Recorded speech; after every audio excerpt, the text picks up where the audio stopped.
Hello বন্ধুরা, দেখুন চিনতে পারছেন কি না, এগুলো হচ্ছে পাকা পটল। এই পাকা পটল আজকে একটু মাখা মাখা করব, ভাজা ভাজা টাইপের।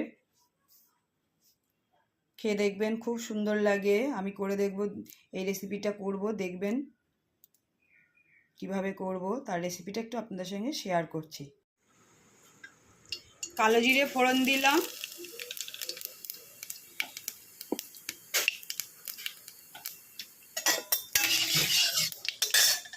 এবার পাকা পটলটাকে দিয়ে দেবো।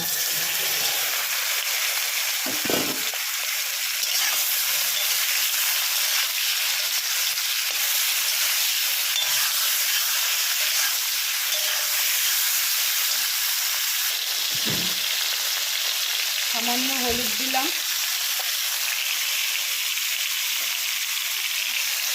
পরিমাণ মতো লবণ দিলাম,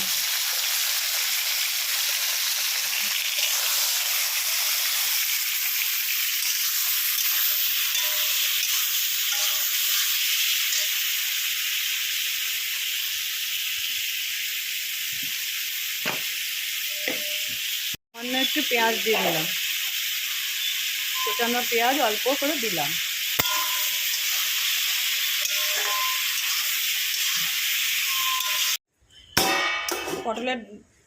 পটলের ঢাকনাটা একটু খুলে দেবো। দেখুন ধোঁয়া উঠছে।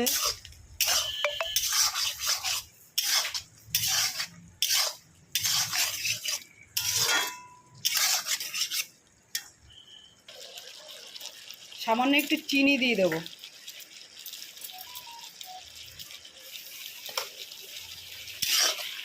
ভালো করে নাড়িয়ে নেব। পটল সিদ্ধ হয়ে এসছে, পটলের থেকে একটু জলও ছেড়ে দিয়েছে।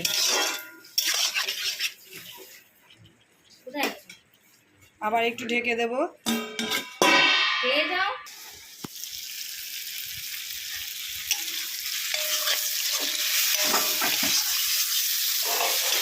দেখুন বন্ধুরা, পাকা পটল ভাজা হয়ে গেছে। এইবার নামিয়ে দেব।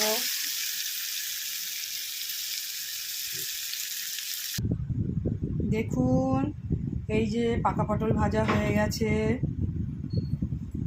এটা রুটি দিয়েও ভালো লাগবে, ডালের পাতেও, ভাতের সঙ্গে ভালো লাগবে। ভিডিওটা যদি ভালো লেগে থাকে তাহলে লাইক শেয়ার কমেন্টস করবেন বন্ধুরা। নতুন বন্ধুরা সাবস্ক্রাইব করবেন। দেখা হবে পরের ভিডিওতে।